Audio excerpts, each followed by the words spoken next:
Hey guys, after you watch this video, you're gonna learn how to make empanadas, okay? Because I'm gonna show you step by step on how to make empanadas using real chicken. You don't have to buy processed chicken. You can use real leg quarters, and I'll show you step by step using a conventional oven or even a Dutch oven, stovetop, and you can make this. Not only you can make this, actually you can make money doing this, okay, step by step, using natural spices, not too many, a little salt, garlic salt, a little homemade spice, all mixed in together, and adding a certain secret ingredient which I will get to at the very end of the video. Guys, don't miss this.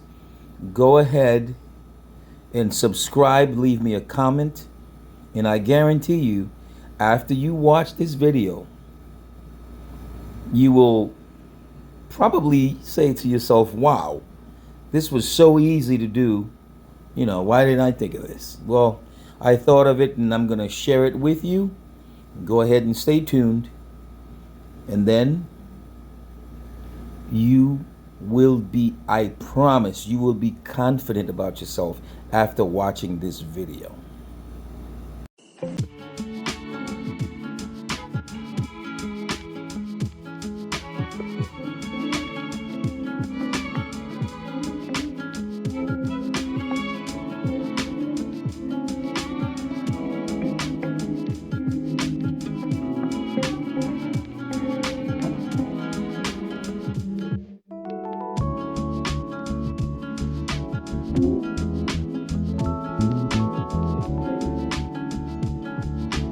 Okay, there it is. You begin by, of course, having your chicken. In this case, this is fresh leg quarters from any source. In my case, I get it from a restaurant supply locally, because I live in the Orlando area. You start by cleaning the meat. Okay, basically, you do not remove the fat. You need the fat because at one point the fat is actually what's gonna well, that's one of the secrets. Actually, you need the fat. Okay, what you do is you just remove the marrow right near the end of the side of the breast, right there. Okay, right near the chicken's actually rib cage, right there. You start removing. You remove all of that because you don't want that in the meat. Actually, that contaminates the meat. Okay, when it's mixed in there, you don't want that. You got to have that. Take it out. Okay, and then once you go from there, okay, you see that, remove it and get rid of that. Take your time. Okay, don't let anybody tell you different. That stuff, whenever you're cooking chicken, regardless of what you're doing with it, that stuff has to go. Get rid of it. Okay, you see that. And then eventually what you're going to do is you're going to submerge the chicken in water in the sink. Plug the sink and submerge it, and then you're going to add lime to it. What does the lime do? The lime is a preservative as well as it gives it good taste. If you're doing a lot of chicken, you can actually put salt in it and let it rest for about 2 hours, maybe 3 hours. You know what I'm saying? But in this case, I'm not going to add salt to it because the meat is going to be shredded anyway. At that point, once it's shredded, I'll have my spices and everything in it.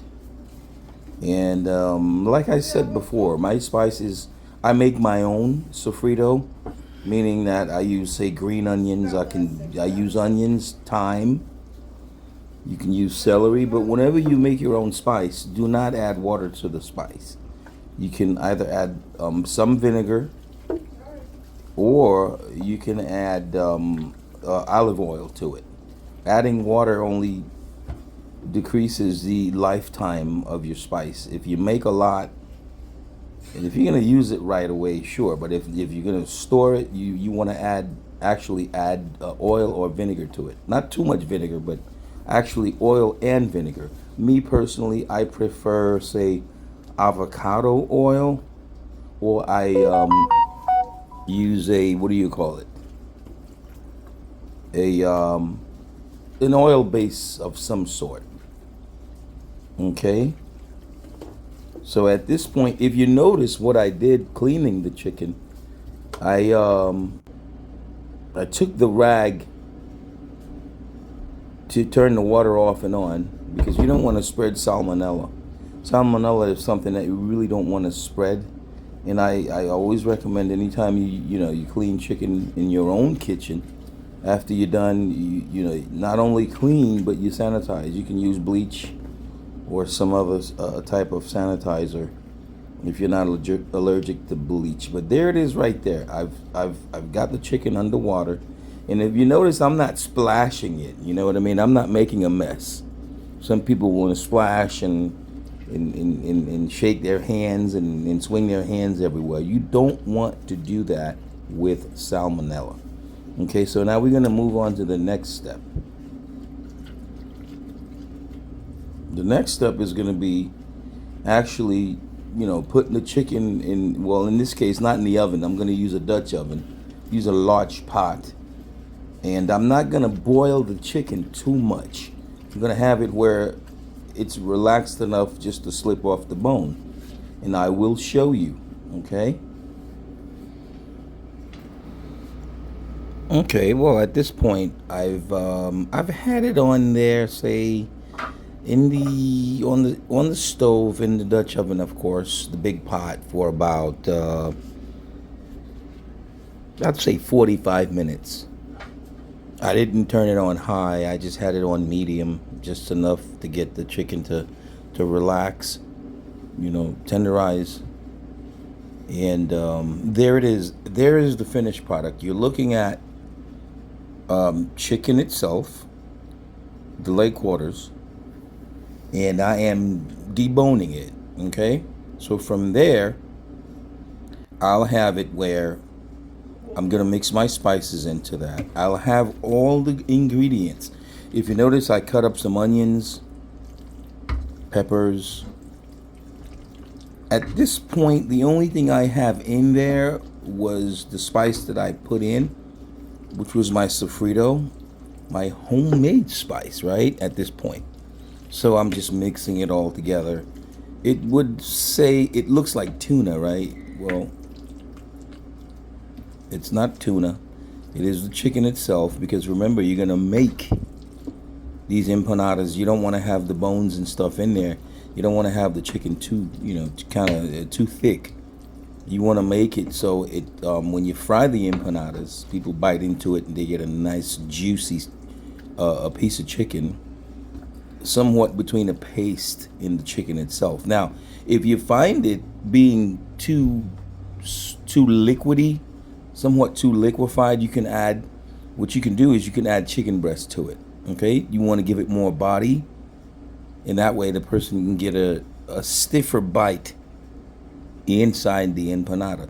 But at this point, it is cooked. I mean, you can make a sandwich with this and everything else. So let's go to the next. Well, at this point, the process is pretty much over. Just take a look. You have a nice half moon chicken, homemade chicken empanada, as shown in the video. And guys, all we got to do basically is just follow step by step what I've done, and I guarantee you, this stuff sells like hotcakes. Okay, you can do this. You can do this. I've matter of fact, I'm gonna tell you today. Today is Saturday. I'm gonna post this video. I've sold. I made 120 of these things using the same concept, the same masa, that same the viscos, the empanada, and I made 120. I believe I sold like 100 of them. So there you go, guys. All right.